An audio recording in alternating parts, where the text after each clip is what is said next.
What's up everybody? Today I'm going to be unboxing my new wall clock. Let's take a look. Okay, let's see what's in the box. So this is a Hublot clock that usually gets displayed in the dealer store. This clock has been on my wish list for quite some time now, and I finally saved up enough money to be able to get it. And I'm excited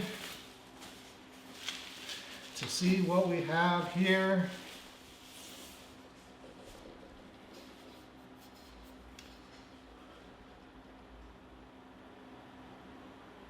This is it.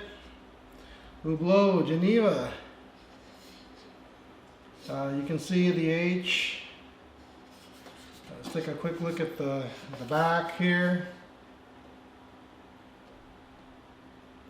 Battery powered. It says Hublot on it. LR6. Quartz movement. Pretty thick. I would say about 2 inches, a little less than 2 inches thick. It's obviously all metal. And that's probably some thin glass. How quiet is it? Let's listen. Yeah, I don't hear anything. That was one thing that I was really worried about.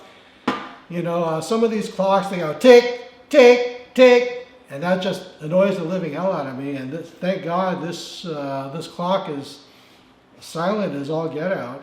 And the second hand, as you can see, is moving very smoothly across. I love that. This must be a quality movement. Maybe a Hublot movement. Nah. I don't know. Maybe it is a Hublot movement. I don't know. I really have no idea. I ordered this from some outfit in China. I was assuming that it was just a replica, a knockoff, or something being, you know, one of those cheap made in China type of clocks. But I don't know. Maybe this is made by Hublot. I have no idea. But this is going to look awesome on my wall, and you know, I'm excited to have a quality wall clock on my wall. You know, it goes nicely with my watch collection. I've already, you know, you guys have seen some of my watches on this channel that I've unboxed, so you have an idea of you know, of what I like. So that's going to be it for this video. Thanks for watching. Okay, let's put this clock in the closet. We're going to test the lume. Wow, that's pretty bright.